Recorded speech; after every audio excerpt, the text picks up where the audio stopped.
沒關係，沒關係。故事咧係由呢個小朋友開始嘅。咁咧就係講緊啦，呢個小朋友咧成日咧喺細個嘅時候都會同呢個爺爺一齊去散步嘅。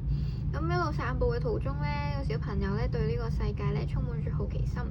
咁雖然對呢個世界充滿住好奇啦，咁但係咧佢都會成日覺得不安同害怕。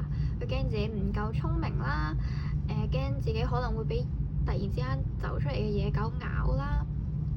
甚至咧會擔心咧天上面咧可能會有飛機跌落嚟喎。咁每當咧呢個小朋友遇到挫折或者害怕嘅時候咧，爺爺咧都成日會握住佢嘅手咧，好溫柔咁同佢講：唔緊要，唔緊要，冇事嘅，冇事嘅。咁呢句説話咧就好似魔法咁樣啦，令到呢個小朋友唔再驚咯喎。咁就好順順利利、安安全全咁樣長大咗啦。喺故事嘅最後咧，爺爺咧就因為病啦而瞓咗喺醫院入面。咁依家咧就已經換咗係小朋友緊緊咁握住爺爺嘅手，好溫柔咁同佢講話：唔緊要，唔緊要啦。咁係呢本書啦，咁我哋咧日常喺生活入面咧，或者咧都會遇到啲令人驚或者擔心嘅事嘅。咁例如可能會擔心唔小心做錯事會俾人鬧啦，擔心會面對啲未知嘅人或者係事啦，擔心去新嘅學校，或者係擔心去面對新嘅工作或者係其他嘢啦。可能會因為面對呢啲未知嘅時候咧，就會不知所措嘅。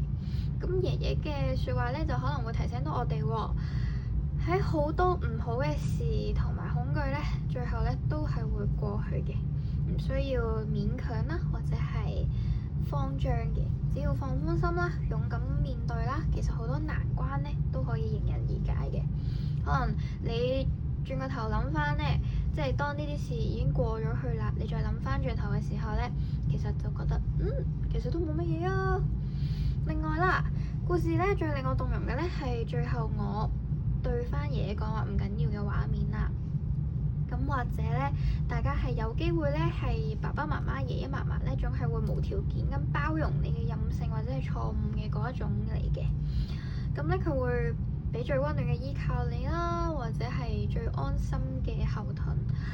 咁我哋都要學習啦。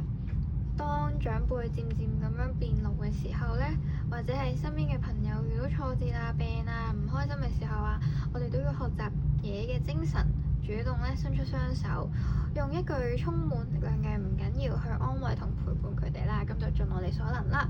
咁如果咧你對呢本書咧都有興趣嘅話咧，就可以嚟到我哋閱讀天地度去睇下邊本書啦。Thank you。